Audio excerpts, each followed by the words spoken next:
Hey guys, welcome back to my channel. I've got updated breaking news on the Ohio story that we covered of the 10-year-old victim of that thing we can't say on YouTube. Let's get into it.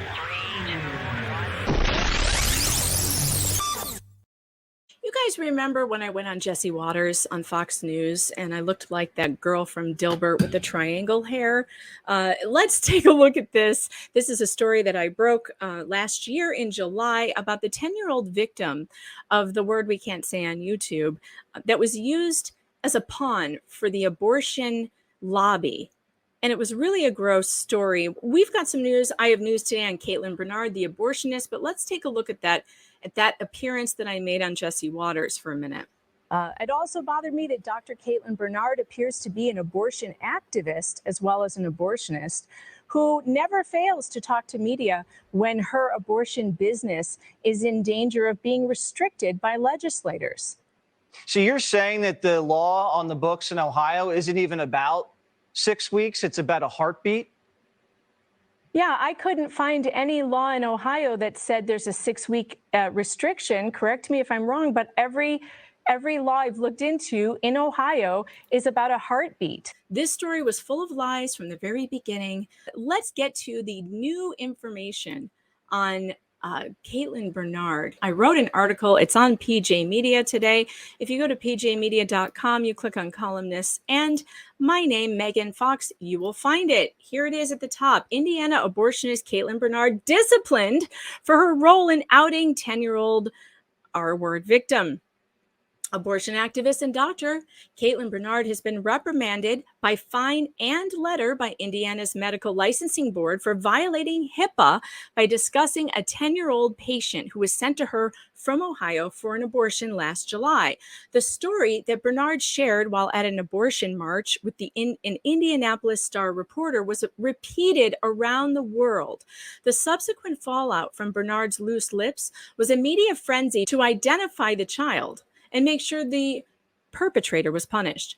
The child's family was identified shortly after and found to be living with the illegal alien perpetrator, Gerson Fuentes. MedPage today reported the board will fine Bernard the maximum fine of $1,000 for each of the 3 counts of violating patient privacy laws and will send her a letter of reprimand.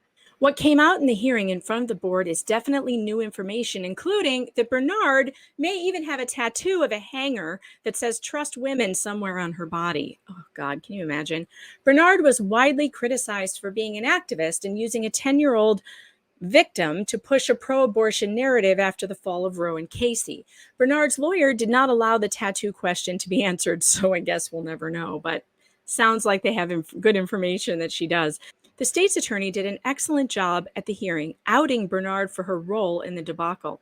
Isn't it true that if you were quiet about your patient and it did not push this narrative about Indiana's special session regarding abortion that you wanted to give to the media, that we wouldn't be sitting here today? State Attorney Corey Voigt asked Bernard.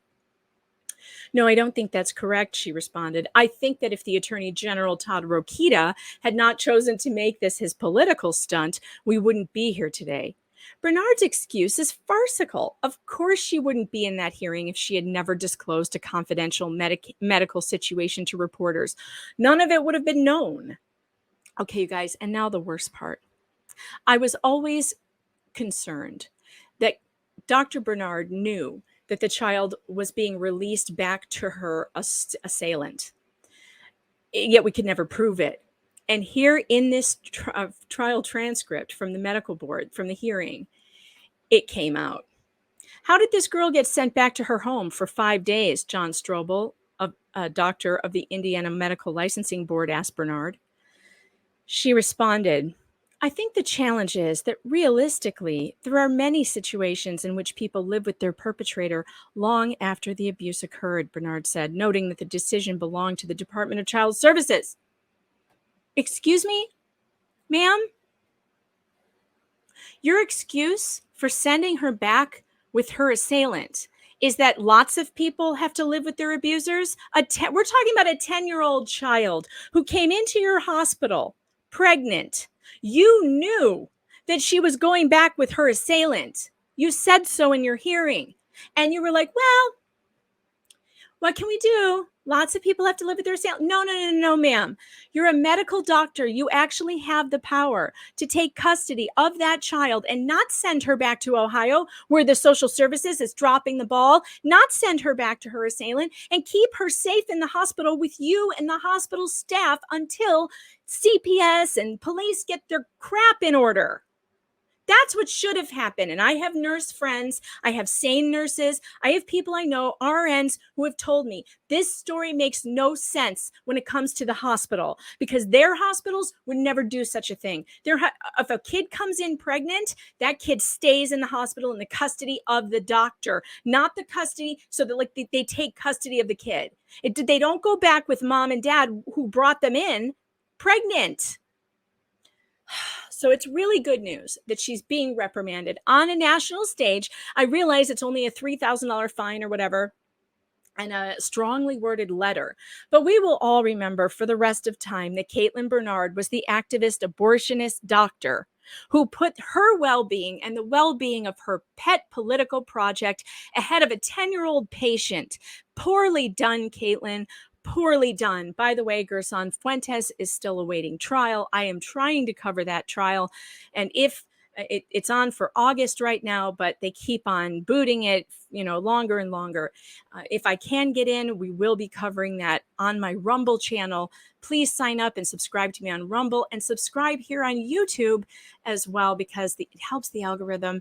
And if you like these short clips, there will be more. I'm Megan Fox. I love your comments. Please leave me some. Bye. Boy, I was fat back then. Thank God for losing weight, right? Why is it that I look so much fatter on regular television and not on YouTube? How come I don't look that fat on YouTube? Look at the size of my face in that clip. It's hideous. Anyway, I always look like I have no neck on Fox News. I don't know what it is they do with their cameras over there, but I have a neck, Fox. I have a neck.